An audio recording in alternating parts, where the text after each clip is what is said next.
E hoje, na série de reportagens sobre alguns dos principais direitos trabalhistas, vamos falar sobre as férias. Acompanhe.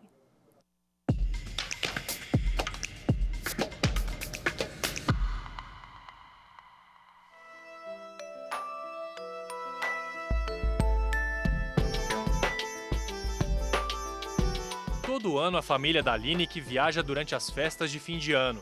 Por isso a bancária sempre tira férias em dezembro, mas não o mês todo. Este ano foram 12 dias em julho e serão 18 em dezembro.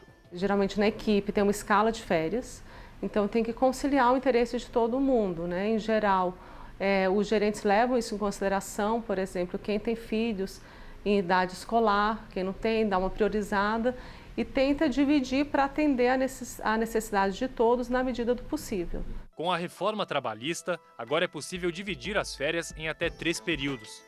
O primeiro não pode ser inferior a 14 dias e os demais não podem ter menos de 5 dias. O funcionário pode vender 10 dias, é o abono pecuniário.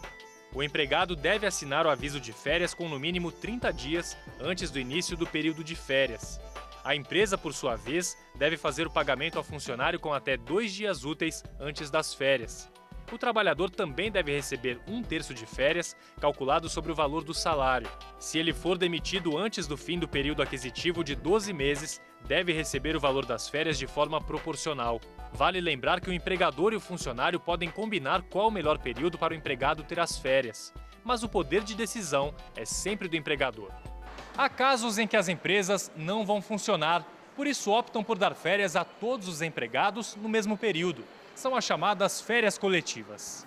Neste pub em Brasília, ano passado as portas não fecharam, mas os donos decidiram trabalhar e deram férias para os 6 funcionários.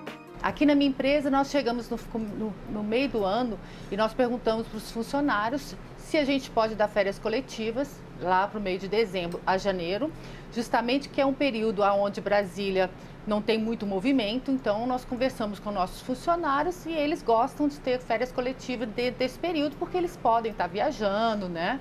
Se divertindo. Em geral, as férias coletivas seguem os mesmos requisitos das programadas, mas como o próprio nome diz, todos os trabalhadores ficam dispensados das atividades. Coletivo, a empresa normalmente determina o período de férias. E esse período, normalmente, na verdade, ele coincide com o período de dezembro e janeiro, que tem uma produtividade, né, menor. Para a empresa, nesse período, não tem tanto impacto na produtividade. E acaba sendo mais fácil fazer a gestão do colaborador nesse período. Esta advogada afirma que, no caso das férias coletivas, o empregado não precisa ter cumprido o período mínimo de atividade.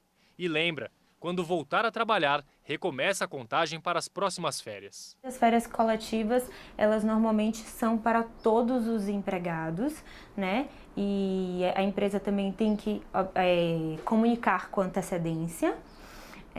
Muitas dessas férias são estabelecidas mediante acordo e convenção coletiva de trabalho. Esse período reinicia a contagem do período das férias do próprio empregado.